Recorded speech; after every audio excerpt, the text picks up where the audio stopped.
whatever throw it is that I make, right? Maybe I make out a read. Doesn't matter what it is. Kaboom, he goes down because he's a great guy. And here he is. I have to immediately take some sort of position.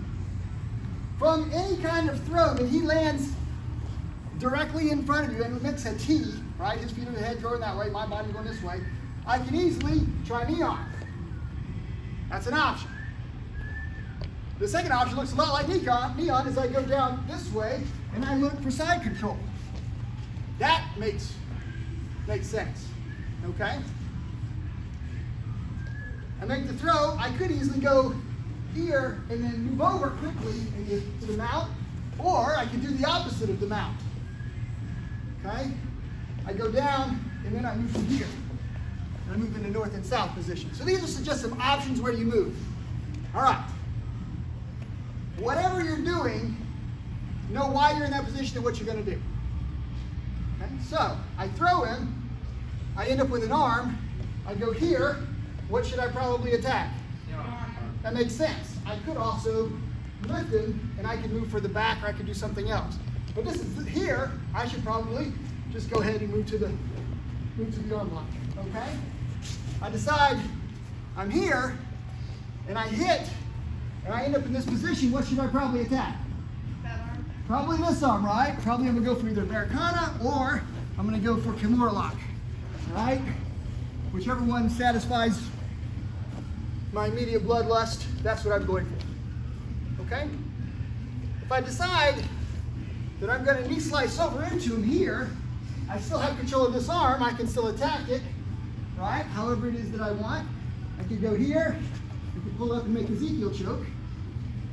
I can move arm bar, right? I'll do it on this side so everybody can see.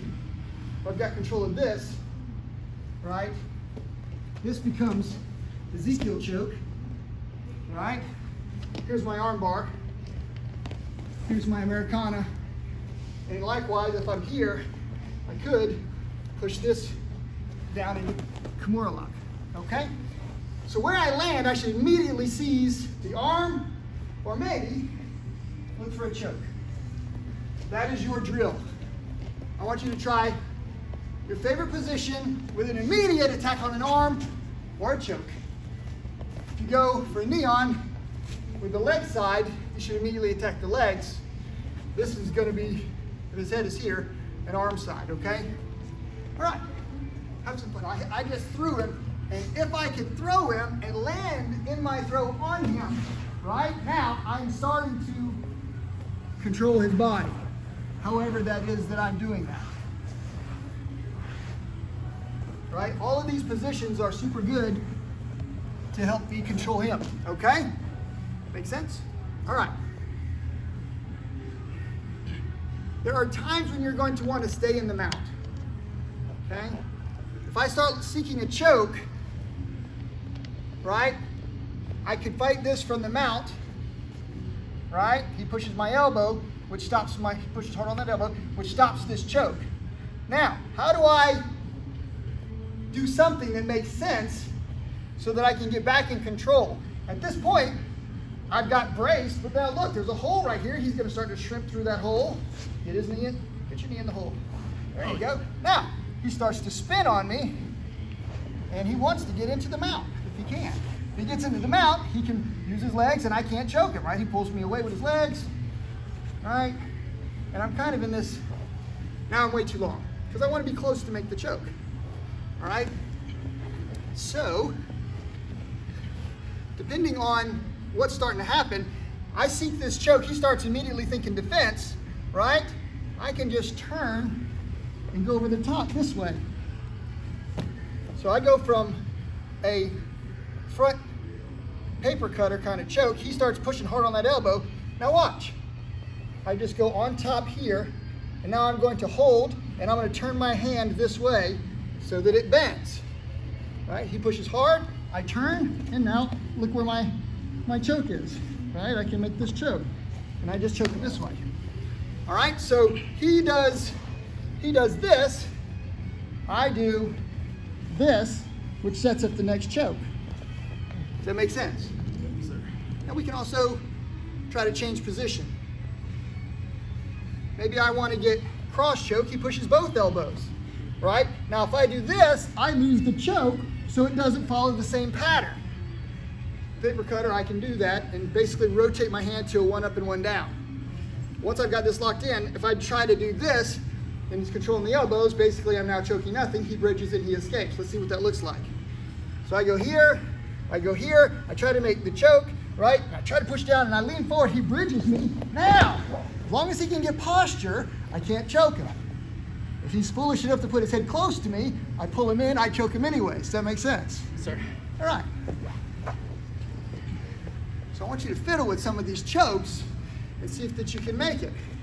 I decided to do punch choke, right? All he has to do is put this hand on this and then brace it to the ground. I can't punch through his hand. Does that make sense? So I tried to make this, he starts making the defense, right? I'm thinking, oh, how do I salvage this choke, right?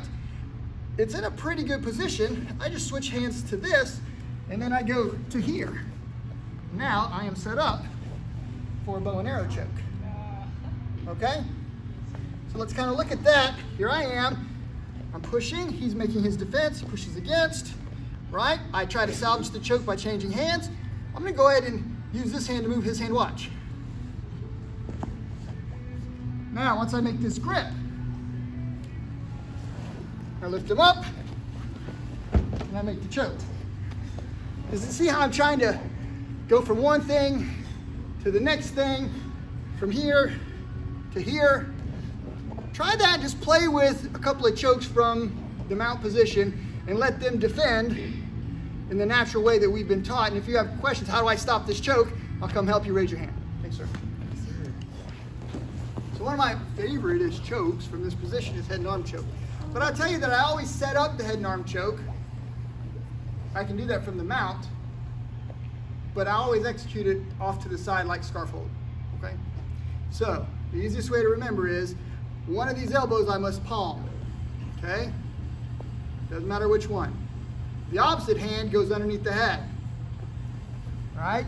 Now once I get about here, this hand isn't important anymore because I'm gonna use my head. See how my head is now controlling the arm? Now look at all this space where my elbow is to his neck. I have to take up that space, all right? And if I can't do it for one reason or another, I inch him, move, I inch him till I'm confident that I've got it. I'm gonna use my chin to pull his elbow down and I got him pretty stinking tight. Now I can tap him here, okay?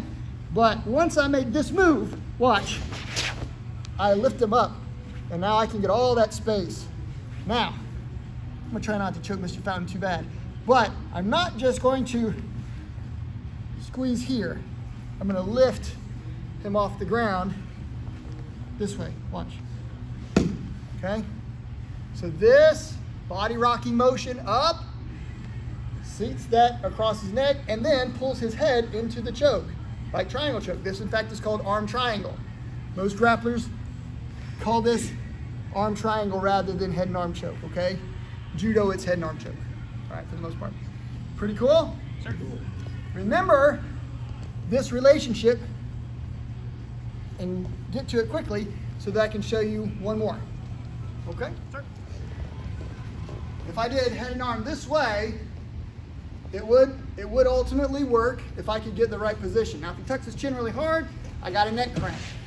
But I also still have a throw, and once I make the throw, I can land in the head and arm position and choke him then. All right, but just look at this position. Let's see if we can get, Jennifer, you can get as close as you want so you can see how this whole thing works.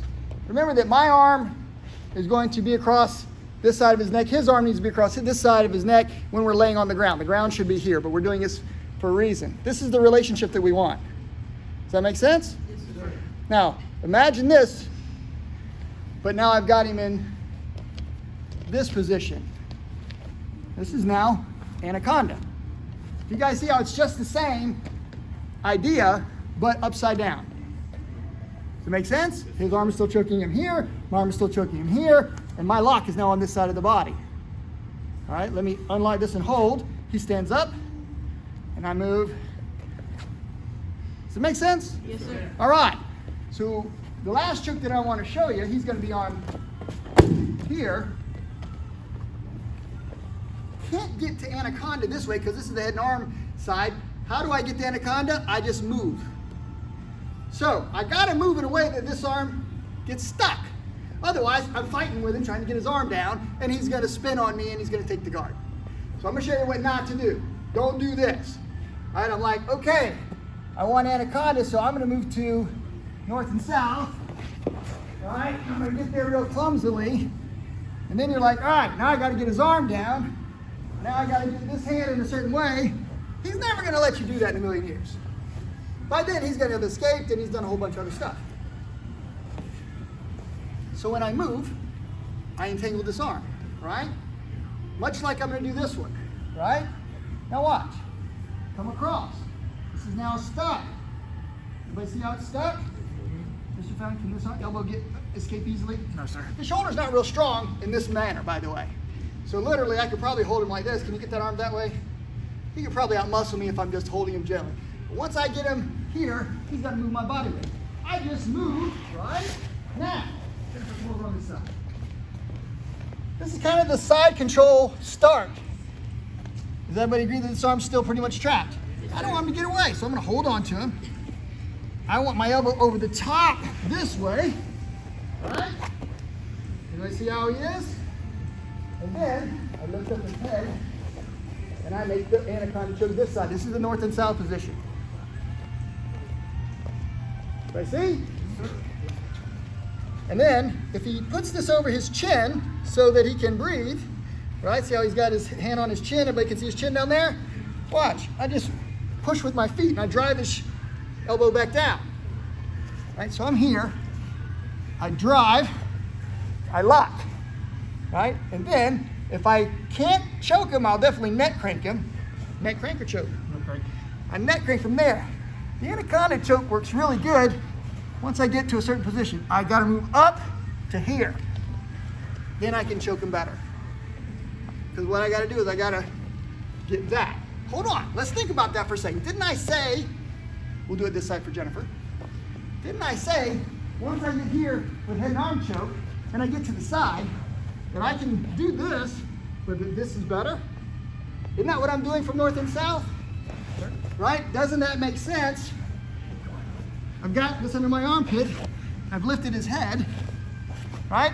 I can neck crank him here, but then if I want to choke him, I force this into his neck, and I start cranking this way. Okay? Give that a try from north and south. Lays down. Option number one when you're going for this anaconda is you can simply get on his head and cover his mouth and nose with your body. You'll smother him. Does that make sense? Yes, sir. So again, I've moved from this position to here to trap that elbow. See how it's trapped by my body? I'm going to control him so he can't easily get away when I make this move. Now, I move to here, and I start digging. There might not be enough room, so now I have to get my armpit over his elbow, and I've got to entangle that head. All right? Now, if he's looking straight up, and I put my body over his face, I can smother him.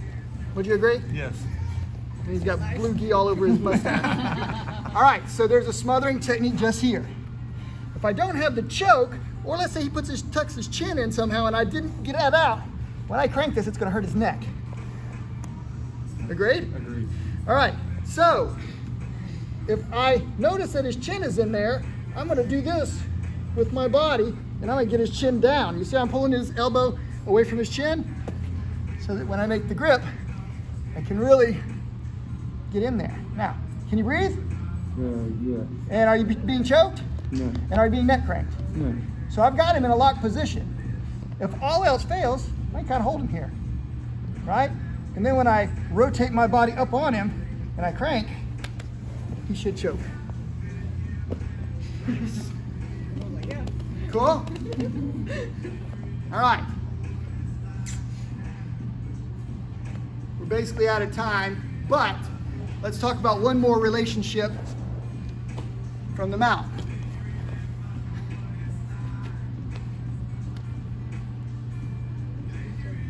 Who loves sleep choke? Anybody? Right? sleeve choke. Yes. So grab the sleeve, this goes across the neck, his head is in that little hole, you make the hole small. Pretty simple. The concept is not difficult. I thought you said sleeve choke. It is a sleeve choke, yes, but it's also a sleeve. It's a sleepy sleeve choke. All right, so I have to set on him, and I gotta work this head. I want to forget about this hand for a minute, okay? So I might work an arm, but then I'm gonna sneak around and I'm gonna grab this sleeve. He's thinking, holy crap, he's gonna maybe arm lock me. Then I use my head and my shoulder, and I lift up his chin to stuff this in, okay? Now, this doesn't work good from this position, okay? It works really good from this position. See how low I am? Because I want to push up. If he turns his head towards the choke, I got him with the blood choke. If he turns his head away from the choke, it becomes an air choke, which he doesn't like at all, I'm sure. But I got him. Everybody understand this relationship? Yes, sir. All right. I start here. I'm going for this move, right? Except this time, I leave the elbow exposed. I go under. I grab the sleeve, and then I knife it across his throat here. All right, now I'm gonna move so everybody can see, watch.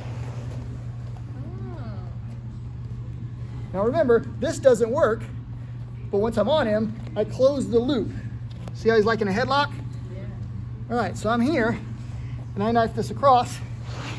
All right, now, the great thing about the sleeve choke from this position is that not only can I use my arms, but I can now use my body, and I just lay on him until he chokes. Does that make sense? All right. Stand up, Mr. Early. Here is the beauty of the sleeve choke. From the standing position, if I could get this, it would work standing. Make sense? Yes, sir. I could do it this way as well. So basically what I've done is I've got a guillotine with a sleeve choke kind of reinforcing it. Make sense? It works from this position as well. To basically become another strangulation from behind, like a assisted kind of a sleeve choke affecting rear naked choke. So this works from any position where you can entangle the head with one arm and grab your sleeve. That works in even from theoretically, let's say he's laying on the ground. Let's say that I lift him up to do an arm bar. Theoretically, I should be able to do this from this position as well, from the side. Theoretically. Now, I got mostly his neck, not the blood, right? So it might be a difficult choke, but theoretically, I can get the position. Okay? So, definitely from here. Okay? Everybody see how effective that would be?